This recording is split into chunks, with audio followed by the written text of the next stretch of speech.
For years, Last Man Standing was a show that brought families together every Friday night. The laughs, the characters, the stories, it all felt like home. But then everything changed. One by one, the main cast started leaving. The replacements didn't feel the same, and suddenly viewers were left wondering, why did their favorite characters disappear? Was it creative differences, career changes, or something deeper? The true story is more surprising than you'd expect. So let's get started. After years away from TV, Tim Allen came back strong in 2011 with Last Man Standing. It wasn't an easy decision. He had already turned down big offers, including one from CBS that would have paid him $1 million per episode. But Last Man Standing was different.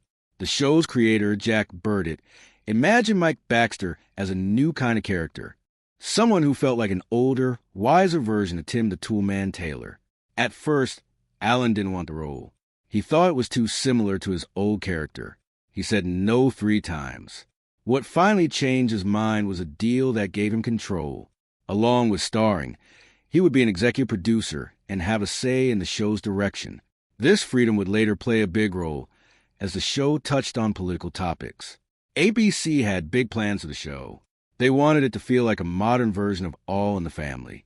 The idea was to have a conservative main character whose views would be challenged by his family. They put the show on Friday nights, a tough time slot, hoping Tim Allen's popularity would draw viewers. It worked. When it premiered in October 2011, 13.2 million people tuned in, making it ABC's biggest comedy debut since 2014. Even in its first season, it dominated its time slot and was especially popular with viewers aged 18 to 49. This was a big deal for a Friday night show, which is usually a hard slot to succeed in. Over 6 seasons, the show kept strong ratings, averaging over 8 million viewers per episode. That's why it shocked so many people when ABC canceled it in 2017. And even more shocking was the departure of the main cast. In the first season of the show, Alexandra Krosny played Kristen Baxter, the eldest daughter of Mike Baxter. Kristen was a young single mom who had her son Boyd at just 17. She worked as a waitress and lived with her parents while trying to balance her life. Viewers loved how Krosny made Kristen feel real. She had a mix of sass and heart, making her funny but also relatable. Other networks, including CMT and NBC. In the end, Fox itself picked it up. A year later, on May 11, 2018, Fox announced they were bringing the show back. Her quick, witty comebacks with Tim Allen's character were a highlight, and she brought a lot of emotion to Kristen's struggles as a young mom. But after season 1, something unexpected happened. ABC announced that Krosny wouldn't return for the next season. They said it was due to creative differences, but the real reasons were more complicated. The show's producers decided to change Kristen's story. Instead of focusing on her being a young mom trying to figure things out, they wanted her to seem older and more experienced. They thought this would make the show feel fresh and create new ways for her to challenge Mike Baxter on political and social issues. To make this change, they recast Kristen with a new actress, Amanda Fuller. Another reason for the change had to do with how the sisters on the show looked. Even though Kristen was the oldest sister, Alexandra Krosny was actually younger than Molly Ephraim, who played Mandy, the middle sister. The producers felt this made things seem a little off. Amanda Fuller, who was older than both Krosny and Ephraim, seemed like a better fit to play the eldest sibling. Apart from that, in December 2011, Nick Jonas made a surprise appearance on Last Man Standing as Ryan Vogelson, Kristen's ex-boyfriend and the father of her baby. He was only 19 years old at the time, and the casting was meant to grab attention and boost ratings. In this Christmas episode, Ryan suddenly comes back to town after disappearing for a long time. He was shown as a nervous and immature teenager who ran away from his responsibilities. The show described him as a numbskull who got Kristen pregnant. Jonas's version of Ryan was simple and not very developed, but his appearance caused quite a buzz among viewers. Things changed when Tim Doyle became the showrunner in Season 2. He wanted Ryan to be more than just a deadbeat dad. Doyle decided to turn Ryan into a smarter, more complex character who could challenge Mike Baxter's strong conservative views. The plan was to make Ryan a regular character with deeper connections to the Baxter family.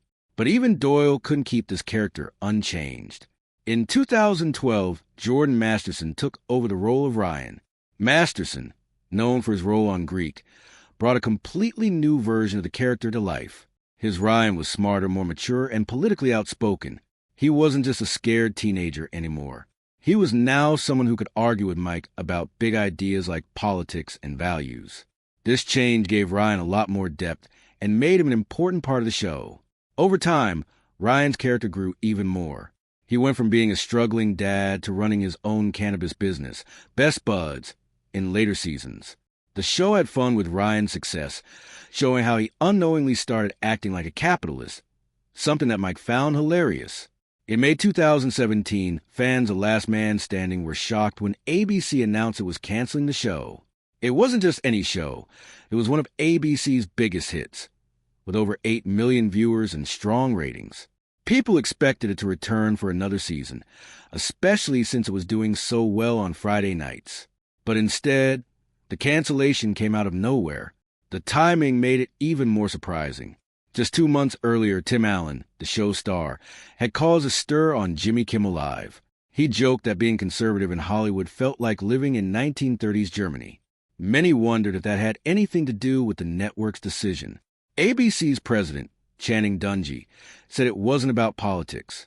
She claimed the network wanted to stop airing comedies on Fridays and focus on fantasy and sci-fi shows instead. But for fans and even the cast, it felt like a slap in the face. The cast didn't hide their emotions. Tim Allen went on Twitter and said he felt stunned and blindsided by the cancellation. Nancy Travis, who played his TV wife Vanessa, shared her heartbreak with fans and thanked them for sticking by the show. Hector Elizondo, who played Ed, hinted in an interview that politics might have played a role in the decision. While the older cast members were shocked, younger actors like Molly Ephraim and Caitlin Dever started moving on. They didn't expect the show to come back and began looking for new opportunities. Fans, however, weren't ready to say goodbye. They started one of the biggest Save the Show campaigns ever seen. Within a day, a petition to bring the show back got over 400,000 signatures. Fans took to Twitter, flooding it with millions of tweets using the hashtag #SaveLastManStanding. Some even sent toy tools to ABC's offices, referencing Tim Allen's handyman character. Others paid for billboards in big cities like Los Angeles and New York, demanding the network bring the show back. Even politicians joined in, with Wisconsin Governor Scott Walker suggesting the cancellation might have been politically motivated. Behind the scenes, the reasons for the cancellation were a little more complicated. ABC had to pay $3 million for each episode because the show was made by 20th Century Fox. On top of that, Tim Allen's salary of over $200,000 per episode added to the costs. After the cancellation, Fox executives started shopping the show to